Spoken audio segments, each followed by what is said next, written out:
ધારાસભ્ય કુમાર કાનાણીએ પરિવાર સાથે કર્યું મતદાન। સુરતમાં વરાછાના ધારાસભ્ય કુમાર કાનાણીએ પરિવાર સાથે કર્યું મતદાન। વોર્ડ નંબર 5 માં કર્યું ધારાસભ્યએ મતદાન। લોકોને મતદાન કરવા આવવા અપીલ કરી। 10 વર્ષથી આ વિસ્તારમાં વિપક્ષ જીતી રહ્યો છે। આ વખતે ભાજપ તરફી મતદાન થઈ રહ્યું હોવાનું જણાવ્યું। રિપોર્ટર સાગર સોલંકી।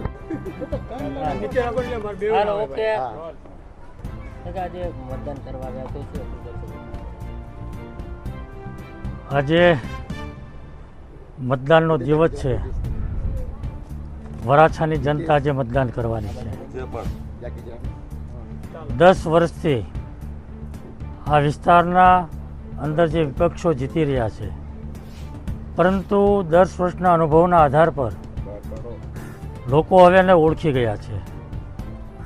10 વર્ષ વરાછાની જનતા છેતરાય છે, પરંતુ આ વર્ષે છેતરાવાની નથી ને એટલા માટે પૂરા તાકાતથી, પૂરા હિંમતથી અને જોશથી ભારતીય જનતા પાર્ટી તરફથી મતદાન થઈ રહ્યું છે અને ભારતીય જનતા પાર્ટીના ઉમેદવારોનો વિજય નિશ્ચિત છે અને ભવ્ય વિજય થવાનો છે।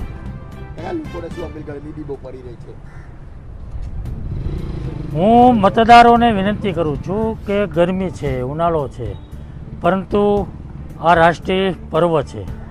આ મતદાનનું લોકશાહીનું પર્વ છે અને લોકશાહીના પર્વની અંદર આપણે સૌએ ભાગીદાર બની અને આ પર્વ ઉજવવાનું છે અને વિચારીને મંથન કરીને આ દેશ કોના હાથમાં સુરક્ષિત છે, આ દેશના સીમાડા કોના હાથમાં સુરક્ષિત છે, આપણો ધર્મ કોના હાથમાં સુરક્ષિત છે, આપણે વિકાસ કોણ કરી શકે, આત્મનિર્ભર ભારત, સ્વચ્છ ભારત, જે પૂજ્ય મહાત્મા ગાંધી અને સરદાર વલ્લભભાઈ પટેલનું સપનું હતું, એ સપનાનું ભારત કોણ બનાવી શકે એમ છે, એ વિચારીને મંથન કરીને આ દેશને નરેન્દ્રભાઈ મોદી જેવું નેતૃત્વ મળ્યું છે, એ નેતૃત્વને મજબૂત કરવા માટે મતદાન કરીએ।